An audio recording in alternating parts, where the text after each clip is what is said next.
आदाब व्यूअर्स, पाकिस्तान की foreign policy की कहानी में हम पहुंचे हैं चैप्टर नंबर 2 के ऊपर। This book is written by Abdul Sattar.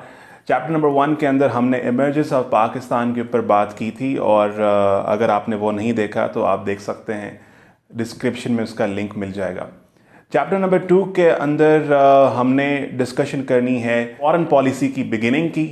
इसके अंदर हमने विजन ऑफ कायद-ए-आज़म मोहम्मद अली जिन्ना देखना है, पाकिस्तान की फॉरेन पॉलिसी के basic drivers, fundamental aspects, Pakistan relation with India at the outset और 4 बड़ी पार्टीशन की प्रॉब्लम्स, कम्प्लेक्स प्रॉब्लम्स जो जनरेट हुई अकॉर्डिंग टू अब्दुल सत्तार, उनको हमने देखना है। उसके बाद पाकिस्तान के relation with a Muslim world किस तरह से फॉर्म हुए और लास्ट पॉइंट आज का हमारा होगा relation with Afghanistan. So let us begin. After the inception of Pakistan, Quaid-e-Azam Mohammad Ali Jinnah logic और लॉ के ऊपर बात करते थे और कायद फ्रेंच रेवोल्यूशन के 3 फंडामेंटल एस्पेक्ट्स के ऊपर बिलीव रखते थे। Those 3 principles were liberty, fraternity, equality. ये 3 प्रिंसिपल थे जिनको कायद एग्जीक्यूट करना चाह रहे थे modern liberal Muslim democratic state of Pakistan के अंदर। लियाकत अली खान जो कि first prime minister of Pakistan थे और 1930s के अंदर secretary general of Muslim league भी रहे थे, उनका विजन था कि पाकिस्तान एक प्रोग्रेसिव स्टेट होना चाहिए, सोशल वेलफेयर होनी चाहिए, रिलीजियस टॉलरेंस होनी चाहिए और equal rights for all the citizens होने चाहिए। तीसरे इंपॉर्टेंट पर्सनैलिटी थी ज़फ़रुल्लाह खान जो कि पाकिस्तान के फर्स्ट फॉरेन मिनिस्टर थे। ज़फ़रुल्लाह खान जो कि ख़ुद एक बहुत अच्छे ज्यूरिस्ट थे, वो भी इंटरनेशनल डिस्प्यूट्स को अकॉर्डिंग टू यूएन का जो फोरम है उससे रिजॉल्व करने के हामी थे। अब हम देखते हैं इस बुक के अकॉर्डिंग फाउंडिंग फादर का विजन क्या था, पाकिस्तान की फॉरेन पॉलिसी किस तरह से चलनी है। तो कायद-ए-आज़म की स्पीचेस से हमें इस बात का कैटेगोरिकली अंदाज़ा हो जाता है। कायद ने कहा था, our foreign policy is one of friendliness and goodwill towards all the nations of the world. We do not cherish aggressive designs against any country or nation. We believe in the principles of honesty and fair play in national and international dealings and are prepared to make the utmost contribution to the promotion of peace and prosperity among the nations of the world. Pakistan will never be found lacking in extending its material and moral support to the oppressed and suppressed people of the world and in upholding the principles of United Nations Charter.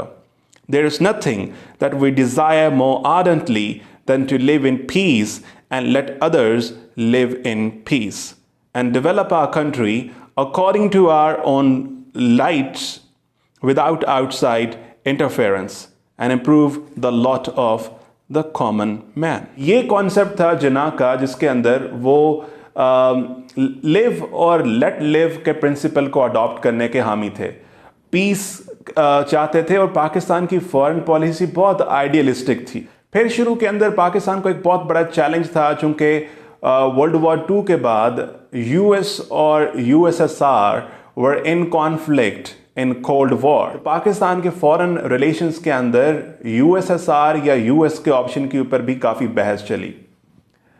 Pakistan की जो intelligentsia थी या पाकिस्तान के जो intellectuals थे, उनको USSR का 2 तरह का पॉइंट ऑफ व्यू नज़र आ रहा था। नंबर 1, कम्युनिज्म 1940s के बाद बहुत ज़्यादा रैपिड इकोनॉमिक ग्रोथ कर रही थी और तो कहीं ना कहीं पे सोशल वेलफेयर का एस्पेक्ट जो है वो कम्युनिज्म के साथ अटैच था इन 1940s, जो कि अट्रैक्टिव नज़र आता था दुनिया को। दूसरी अच्छी बात जो कि कम्युनिज्म की थी या यूएसएसआर की थी, वो समझिए कि कॉलोनियलिज्म और इंपीरियलिज्म के ख़िलाफ़ जो है आवाज़ उठाई थी यूएसएसआर ने, तो ये एक उनका पॉजिटिव पॉइंट था कि कॉलोनियल फोर्सेस या इंपीरियल फोर्सेस जो हैं उन्हें आज़ादी देनी चाहिए जो कि सप्रेस या ओप्रेस्ड नेशंस हैं।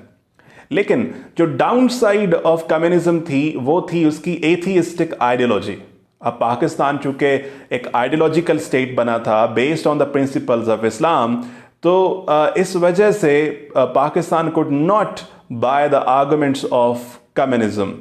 आगे चल के जब हमने यूएस और पाकिस्तान के रिलेशन को डिस्कस करना है तो उसमें हम बगदाद पैक्ट की इंपॉर्टेंस को डिस्कस करेंगे।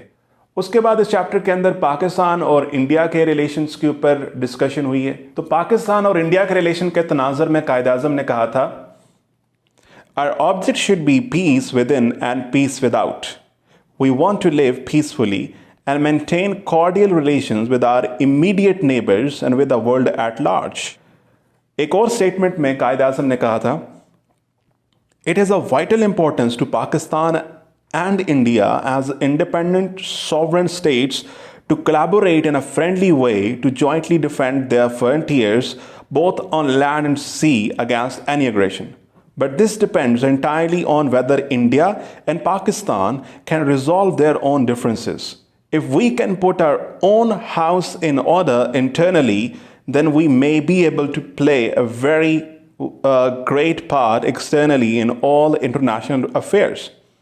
The Indian government should shed their superiority complex, ये बहुत इंपॉर्टेंट बात थी, and deal with Pakistan on an equal footing and fully appreciate the realities.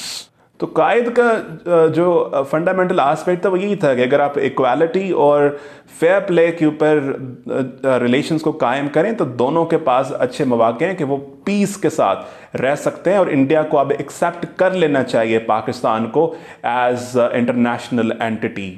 लेकिन इस सिचुएशन के बरक्स जो हमें ग्राउंड रियलिटी नज़र आती थी, यानी ये तो बड़ा आइडियलिस्टिक व्यू है ना कि पाकिस्तान और इंडिया शुड सीक पीस, लेकिन ग्राउंड रियलिटी जो थी वो 4 बेसिक सिचुएशंस पोस्ट पार्टीशन नज़र आई। नंबर 1 था unfair boundary commission award. Cyril Radcliffe ने जो अवार्ड दिया था वो हमने लास्ट टाइम भी डिस्कस किया था, वो नेहरू की बिहेस्ट पर माउंटबेटन ने जो अप्रूव किया था उसके अंदर गुरदासपुर को उन्होंने पार्ट ऑफ इंडिया कंसिडर किया, हालांकि गुरदासपुर के अंदर मेजॉरिटी जो थी वो मुस्लिम्स की थी। ये एक स्ट्रेटेजिक ब्लो था पाकिस्तान के हवाले से, क्योंकि गुरदासपुर डायरेक्टली रोड लिंक करता था विद जम्मू एंड कश्मीर, और आगे जाके 1948 के अंदर जम्मू एंड कश्मीर ने एक्सीड करना था टुवर्ड्स इंडिया। सो ये हमें एक इनिशियली जो है प्लानिंग नज़र आती है, प्री प्लान नज़र आता है माउंटबेटन और नेहरू के दरमियान, क्योंकि नेहरू को इस बात का बड़े अच्छे तरीके से अंदाज़ा था जम्मू कश्मीर की रेलेवेंस का।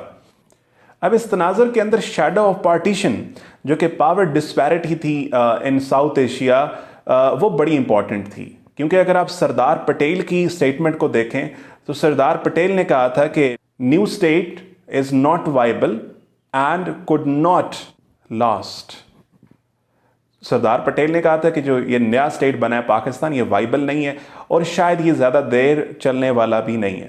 सरदार पटेल के बाद अगर आप गांधी जी की स्टेटमेंट्स उठा के देखें तो गांधी ने भी 3 जून की जो इम्प्लीमेंटेशन है 3 जून प्लान की, उससे 3 दिन पहले उन्होंने कहा था कि even if whole of the India burns we should not concede Pakistan. खैर वो जब 3 जून प्लान आया तो उसके बाद वो इस चीज़ पे मान गए थे, और still he believe that the 2 parts of India would ultimately reunite. खैर ये विजन जो था ये पूरा नहीं हो सका, तो शुरू के अंदर से ही एक mistrust between Pakistan and India create हो गया था, और इसमें पहला जो कि इशू पहला था वो था अनफेयर बाउंड्री कमीशन अवार्ड। दूसरा बहुत बड़ा इशू था रिफ्यूजीज इनफ्लक्स। 15 मिलियन के करीब जो है रिफ्यूजीज का एग्जोडस हुआ था, और शायद दुनिया की तारीख का एक बहुत बड़ा, और कराची तो बेसिकली एक टेंट की शक्ल इख्तियार कर चुका था, जहाँ पे ना फैसिलिटीज़ थी, ना वहाँ पे रिसोर्सेज थे, ना पाकिस्तान का कोई उस टाइम पे कैपिटल बना हुआ था।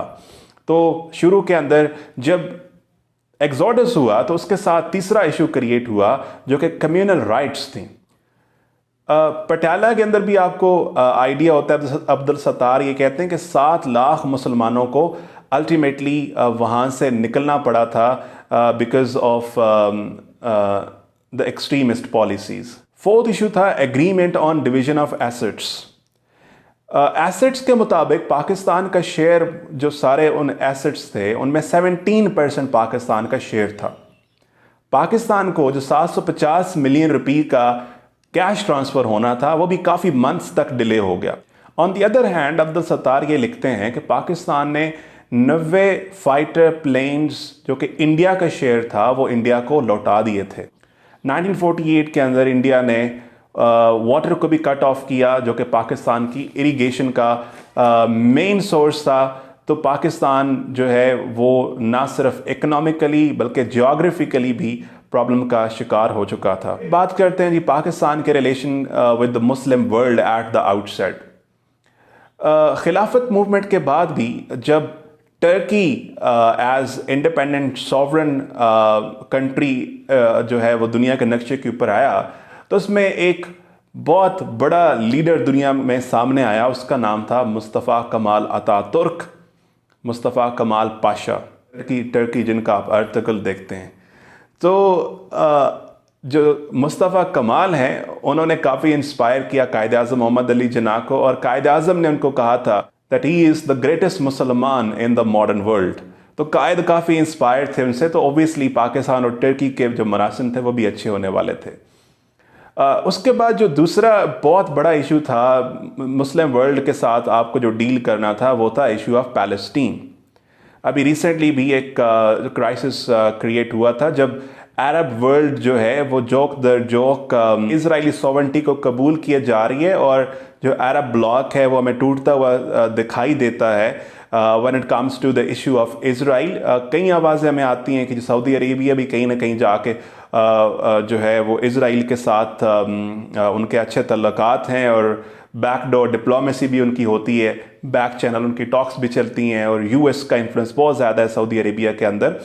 तो पाकिस्तान ने पिछले दिनों ने बिल्कुल इनकार किया था कि हम जब तक पैलेस्टीन जो फ़लस्तीनी हैं उनको उनके हक नहीं मिलता सॉवरेनिटी का, फ्रीडम का, तब तक पाकिस्तान इसराइल को कभी भी तस्लीम नहीं करेगा। तो शुरू के अंदर ही पैलेस्टीन का कॉज जो है वो बड़ा इंपॉर्टेंट था, जिसके अंदर पाकिस्तान ने पैलेस्टीनियंस के लिए आवाज़ उठाई, और कायद-ए-आज़म ने कहा था अपनी एक स्टेटमेंट के अंदर, I have no enmity against Jews, why should Arabs be dumped with such a large number of Jews.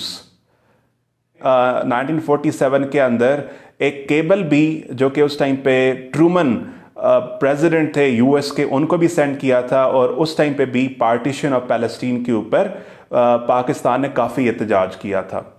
1948 के अंदर तो जब अरब इजराइल वॉर हुई है तो उसके नतीजे में तो इजराइल बन गया, लेकिन उसकी बुनियादें तो खैर वो भी ब्रिटिश ने रखी थी। जब बैलफोर्ड डिक्लेरेशन हुआ था 1917 के अंदर, इसको भी पढ़िएगा। खैर पाकिस्तान ने जब पैलेस्टीन के कॉज के ऊपर आवाज़ उठाई तो पाकिस्तान ने इमीडिएटली अरब वर्ल्ड का दिल जीत लिया था। फिर ईरान वो पहली कंट्री थी जिसने पाकिस्तान को रिकॉग्नाइज किया था। शाह ऑफ ईरान मार्च 1950 में पहले हेड ऑफ द स्टेट थे जिन्होंने पाकिस्तान का विजिट किया था। ईरान की क्लोजनेस टुवर्ड्स पाकिस्तान के अंदर यूएस का इन्फ्लुएंस भी था, क्योंकि उस टाइम पे शाह ऑफ ईरान को बैक भी करता था यूनाइटेड स्टेट्स ऑफ अमेरिका, और यूएस को इस बात का बड़े अच्छे तरीके से अंदाज़ा था कि जो कंट्रीज़ भी अभी कलोनियलिज्म के बाद जिन्होंने आज़ादी हासिल की है वो यूएस ब्लॉक का हिस्सा बने, ताकि यूएसएसआर के ख़िलाफ़ साउथ एशिया के अंदर भी उनको डील किया जा सके।